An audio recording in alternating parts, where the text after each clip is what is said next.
पे मेरे साथ क्या साफ बात ये है माजिद, बिल्कुल, जब मैं शादियों में जाती हूँ और ख़ासतौर पे जब शादियाँ, खैर अब तो इतना मौका नहीं मिलता क्योंकि अब सब तस्वीरें खिंचवाने बैठ जाते हैं तो इतना मौका नहीं मिलता, मगर जब शुरू में मैं निदा यासिर नहीं थी तो मैं शादियों में जाके ना मैं ऑब्जर्व करती थी किसने कितना मेकअप किया हुआ है, किसने कितना जेवर पहना हुआ है, हाय ये इतनी हैवी साड़ी के साथ ये जेवर अगर ना पहनती तो क्या होता, क्या जाता है इनका। नहीं लेकिन लॉकर लोगों में को पड़ा सड़ चाहिए जाता है। भाई, लोगों को चाहिए होता है, सबको चाहिए। तुम्हारे पास तो इतनी दुल्हनें आती हैं, तुम्हें तो इतने खानदानों के राज पता होंगे, क्या होता है तुम मतलब तुम्हें क्या बेयर करना पड़ता है? नहीं राज नहीं, मैं बताऊं, देखिए यहाँ पे लोग अलग अलग किस्म के लोग हैं। हाँ। कुछ लोग बहुत ज्यादा पहनते हैं, सही है, लेकिन उनकी चॉइस अच्छी होती है। अच्छा, मतलब ठीक है। ज्यादा कपड़े हाँ, ज्यादा, heavy हाँ। और ज्यादा मेकअप और ज्यादा ज्वेलरी पहन के भी उनकी हाँ, चॉइस अच्छी हाँ, चॉइस अच्छी होती है क्योंकि उनकी सिलेक्शन अच्छी होती है। अच्छा। ज्यादा पहनना बुरी बात नहीं है, लेकिन आपको पता होना चाहिए कि आप खुद कैसे लगेंगे उसमें, ज्यादा पहन के, ठीक है।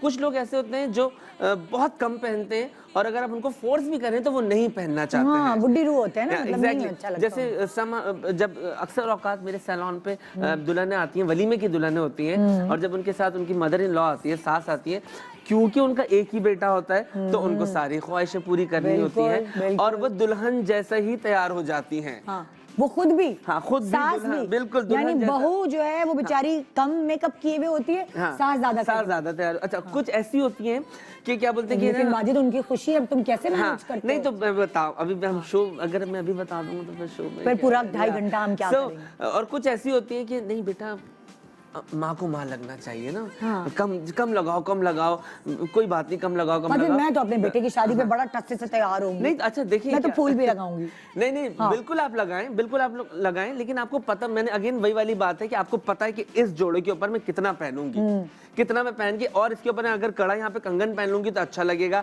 या मैं इसके ऊपर सिर्फ एक प्लेन माला पहन लूंगी तो ये अच्छा लगेगा, बुरा नहीं लगेगा। आप इसके ऊपर चोकर नहीं पहन सकती। कहाँ पहनूंगी, गर्दन में जगह ही नहीं है। इसके ऊपर आप यहाँ पे बहुत भरा हुआ नहीं पहन सकते। तो आपको पता होना चाहिए कि अगर ज्यादा भी पहन रहे हैं तो किस तरीके का पहन रहे हैं, क्योंकि अब गोल्ड का फैशन आजकल चला गया है। सो मैचिंग की ज्वेलरी, पहले तो मुझे मैचिंग नहीं समझ में आता। गोल्ड अगर छोटा भी हो ना तो अच्छा लगता है, क्योंकि सोने की अपनी वैल्यू है। हाँ, एक छोटा भी सा भी हो ना, एक छोटा सा भी हो, वो प्यारा लगता है। लेकिन अगर मैचिंग का भी आप ले रहे हैं, उस पर भी आप अच्छा इन्वेस्ट करते हैं। लेकिन गोल्ड भी जो येलो वाला नहीं होता, पीला चमकता सोना, जो पूरे खानदान को क्या दूर सड़क से उस तरफ भी नजर आए कि यहाँ दुल्हन बैठी है और उसका सोना चमक रहा है। सो अगर आप ज्यादा भी पहनते हैं, जैसे अभी जो आप, उस पर भी बहुत पैसा इन्वेस्ट होता है आपका, जो इमिटेशन आ गए, जो मैचिंग की ज्वेलरीज आ गई, अब तो बहुत सारा, वो भी हजारों क्या लाखों में आने लगी है। सो अगर आप ज्यादा पहन रहे हैं तो आपको पता होना चाहिए कि ओ अच्छा, मैं ये माला इतनी लंबी पहनूंगी लेकिन उसकी एक लड़ी होनी चाहिए। सही है। अगर मेरा बड़ा हार है तो उसकी जो ऊपर वाली लड़ी है चोकर की, वो पतली होनी चाहिए, नीचे भरा हुआ। लेकिन क्या होता है कि अगर इतना बड़ा ऊपर आपने चोकर पहना और इतने बड़े आपने कान में बुद्दे पहन लिए तो आपकी दुल्हन की गर्दन ही नहीं घूमती। उसके बाद क्या? अस्सलाम वालेकुम, मैं हूँ Urwa Hussain. Subscribe to the ARY digital YouTube channel for more entertaining content.